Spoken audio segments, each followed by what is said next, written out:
Prime Minister.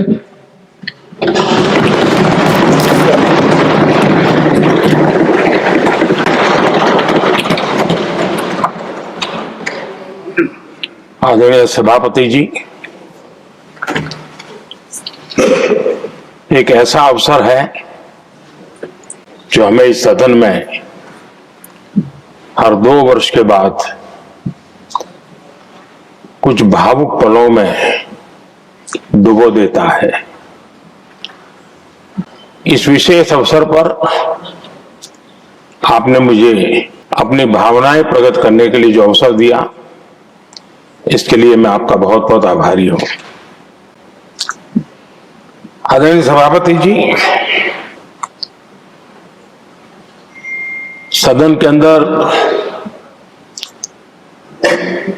अनेक विषयों पर चर्चाएं होती हैं। हर किसी का बहुत ही महत्वपूर्ण योगदान होता है। कुछ खट्टे मीठे अनुभव भी रहते हैं,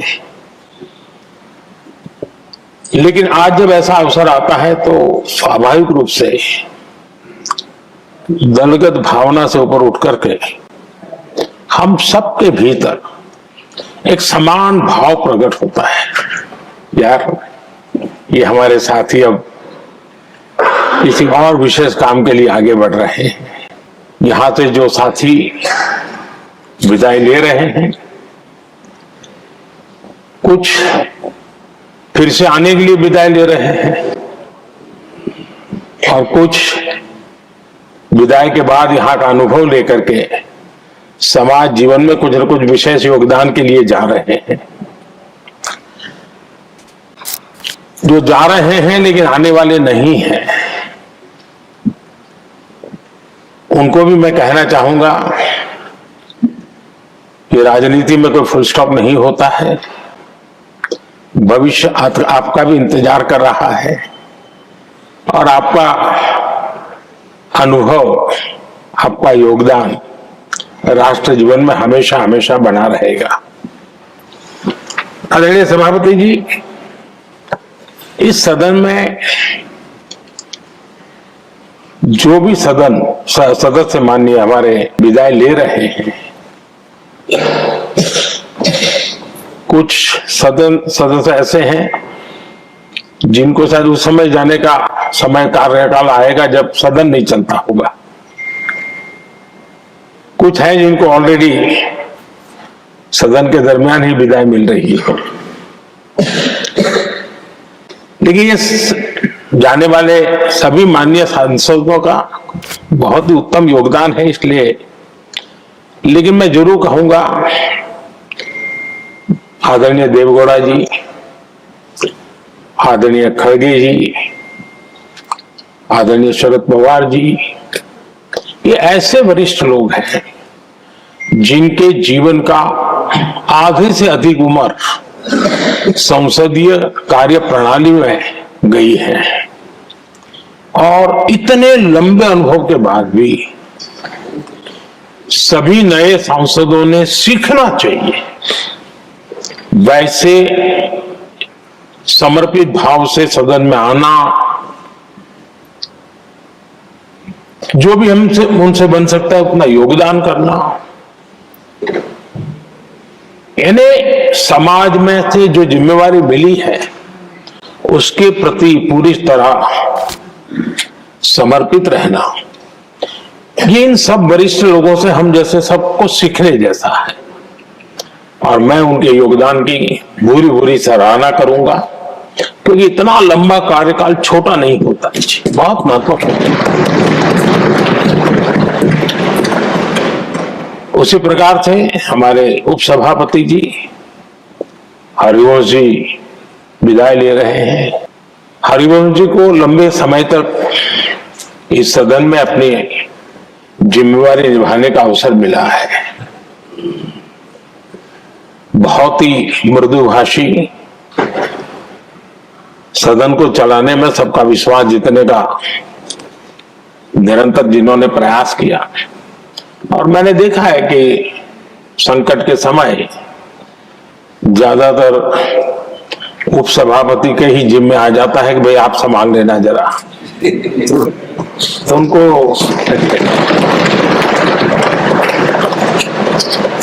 एक लंबा एक्सपीरियंस होता है, सबको जान भी लेते हैं, भली बात ही जान लेते हैं,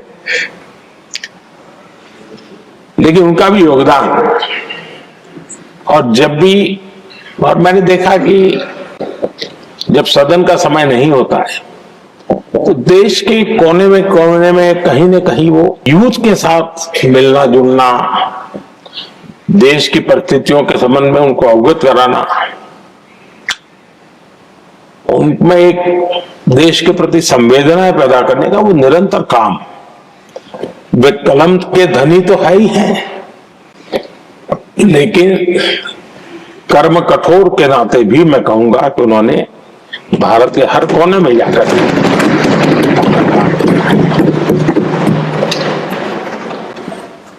आदरणीय सभापति जी, कभी कभी किसी समय हम सुनते थे कि सदन में बहुत ही हास्य विनोद व्यंग्य का अवसर मिलता रहता है। इन दिनों शायद धीरे धीरे कम होता जा रहा है, क्योंकि 24/7 मीडिया की दुनिया ऐसी है कि हर कोई कॉन्शियस रहता है। लेकिन हमारे आठवले जी हैं जी, सदाबहार है।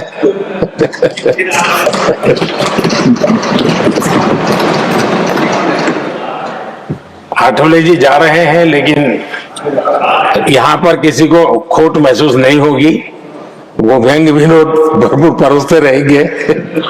मुझे पूरा भरोसा है। आदरणीय सभापति जी, सदन में से हर 2 साल के अंतराल के बाद एक बड़ा समूह हमारे बीच से जाता है, लेकिन ये ऐसी व्यवस्था है कि जो नया समूह आता है उनको बाकी जो लंबे समय से 4 साल से बैठे हुए साथी हैं, अनुभव है, नए लोगों को तुरंत उनसे कुछ न कुछ सीखने का अवसर मिलता है। और इसलिए एक प्रकार से यहाँ की जो विरासत है वो कंटिन्यू प्रोसेस हमेशा रहती है। ये बहुत बड़ा लाभ होता है। मुझे पक्का विश्वास है कि जिनको इस बार जाना नहीं है वो भी, जो नए माननीय सांसद आएंगे, उनको उनके अनुभव का लाभ मिलेगा और उनका योगदान भी सदन को और समृद्ध करेगा, ऐसा मेरा पूरा विश्वास है। आदरणीय सभापति जी, हम लोग जानते हैं कि जीवन में या सार्वजनिक जीवन में जब भी कोई महत्वपूर्ण निर्णय करना होता है तो परिवार के लोग बैठ करके मन बना लेते हैं कि ऐसा करना है, लेकिन फिर भी कहते हैं अरे ऐसा करो, उनसे जरा पूछ लीजिए, एक सेकंड ओपिनियन ले लीजिए किसी वरिष्ठ से। और घर में वरिष्ठ नहीं तो कहेंगे मोहल्ले में देखो भाई वो काफी अनुभवी है, जरा उनसे पूछ लो एक बार उनका मन क्या करता है। अगर कोई बीमार है तो भी कहते हैं यार ऐसा करो भाई, एक और डॉक्टर से जरा ओपिनियन ले लो। सेकंड ओपिनियन का बहुत महत्व होता है। मैं समझता हूं हमारी संसदीय प्रणाली में इस सेकंड ओपिनियन की बहुत बड़ी ताकत रही है। एक सदन में कुछ निर्णय होता है, दूसरे सदन में फिर आता है सेकंड ओपिनियन के लिए। अगर इस सदन में होता है तो उस सदन में जाता है सेकंड ओपिनियन के लिए। और ये सेकंड ओपिनियन उस सारी बहस को, उस सारे निर्णय प्रक्रिया को एक बहुत बड़ा नया आयाम दे देती है। और वो मैं समझता हूं कि हमारी निर्णय प्रक्रिया को समृद्ध करती है। तो इसलिए सदन में जो माननीय सांसद बैठते हैं उनके लिए एक खुलापन रहता है कि भाई चलो इस सदन में नहीं तो उस सदन में एक अच्छा ओपिनियन नया आएगा, उस सदन में नहीं तो इस सदन में एक नया ओपिनियन आएगा। तो ये सेकंड ओपिनियन ये हमारे लोकतंत्र में एक बहुत बड़ा कंट्रीब्यूशन है, जो जिस विरासत को हमें संभालना हमारे जो माननीय सांसद विदाई ले रहे हैं उनका तो योगदान रहा ही है। और इसके लिए भी मैं उनका साधुवाद करता हूं। आदरणीय सभापति जी, जो हमारे माननीय सांसद विदाई ले रहे हैं बहुत आने वाले दिनों में तो शायद ये अवसर रहने वाला ही नहीं है, लेकिन ये माननीय सांसद ऐसे हैं कि जिनको पुराने संसद के भवन में भी बैठने का मौका मिला और नए संसद भवन में भी बैठने का मौका मिला। इनको दोनों इमारतों में उनको राष्ट्र के कल्याण के लिए अपना योगदान देने का अवसर मिला है और उनके कार्यकाल में ही उनको इस नए सदन के निर्माण प्रक्रिया में और नए सदन की निर्णय प्रक्रिया में भी हिस्सा बनने का अवसर मिला है। वो एक विशेष उनके जीवन में याद रहेगी, नई स्मृति रहेगी। आदरणीय सभापति जी, मैं सभी माननीय सांसदों के, और मैं मानता हूं कि ये सदन अपने आप में एक बहुत बड़ी ओपन यूनिवर्सिटी है। राष्ट्र जीवन की कई बारीकियों से परिचित होने का अवसर सदन में प्राप्त होता है। एक प्रकार से हमारी यहां शिक्षा भी होती है, हमारी दीक्षा भी होती है। ये 6 साल यहां जो रहने का अवसर मिलता है वो जीवन को गढ़ने का, राष्ट्र जीवन के घड़तर में योगदान का तो महत्व है ही है क्योंकि निर्णय प्रक्रिया का हिस्सा है, लेकिन स्वयं के जीवन को गढ़ने का भी एक अमूल्य अवसर होता है। और इसलिए जब माननीय सांसद यहां आते हैं, उस समय की उनकी जो भी सोच समझ और क्षमता है, जब जाते हैं तो अनेक गुना वो बढ़ती है, उसका विस्तार होता है, अनुभव की एक बहुत बड़ी ताकत होती है। और तब जाकर के जाने के बाद राष्ट्र जीवन का उनका निरंतर योगदान बना रहे।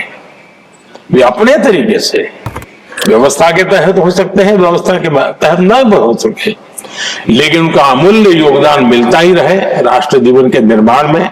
उनका अनुभव हमेशा हमेशा उपयोगी हो, ये मेरी उन सभी माननीय सांसदों को मेरी शुभकामनाएं हैं। और मैं फिर से एक बार सभी माननीय सांसदों के योगदान का गौरवगान करता हूं, साधुवाद करता हूं। बहुत बहुत धन्यवाद।